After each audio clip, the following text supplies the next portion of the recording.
Sa mga videong kalat na online, kitang nagkagulo sa Barangay 105 sa Tondo, Maynila nitong Miyerkules. Ang mga residente nag-aagawan sa mga kable matapos magkasunog. Kanya-kanyang hila at bit-bit ng mga kable. May ilan ngang nakakabit pa sa mga poste pero pilit hinihila. Maya-maya pa, biglang nagpulasan ang mga residente. Nagkandara pa na ang ilan sa pagtakas, ang ilan na puluputan na ng mga kable. Yun pala, may mga pulis na. Sa ibang lugar, kanya-kanyang putol ng mga kable ang ilang mga residente. Hindi alintana ang malakas na buhos ng ulan. Dismayado si Manila Mayor Isko Moreno sa nangyaring nakawan sa sunog na apektado ang lampas 1,000 mga pamilya. Sa paunang investigasyon ng pulisya, may nanananso o nagnanakaw ng kable kaya nagkasunog. Naging piyesta ng pagnanakaw, no? Parang nakakalungkot isipin na biktima na nga yung mga tao, biktima pa ng pagnanakaw nitong mga talongges na ito.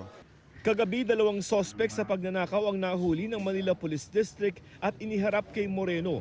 Ang isa sa kanila nasunugan din. Kaninang umaga naman may 4 pang nahuli. Sila yung nakunan ng mga nakangiti pa habang bitbit ang mga kable ng kuryente.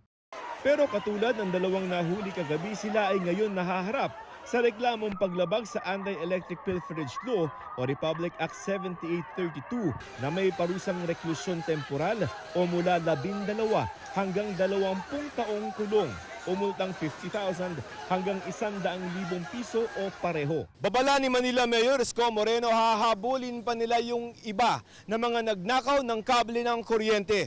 Until maubos ko lahat yung mob na kumakalawit ang mga kable ng kuryente.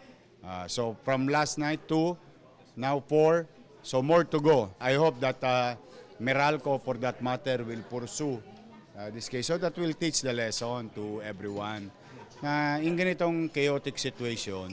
Sinisikap pa naming makunan sila ng pahayag. Ayon naman sa Meralco, nakapagsampa na sila ng reklamo sa 2 naunang sospek. Nabawi na rin daw nila ang ilang mga ninakaw na kable at metro ng kuryente. Nagbabala din sila na ang mga kable ng kuryente ay mahalaga para sa maayos na serbisyo ng kuryente sa mga customer at ang pagnanakaw nito ay labag sa batas.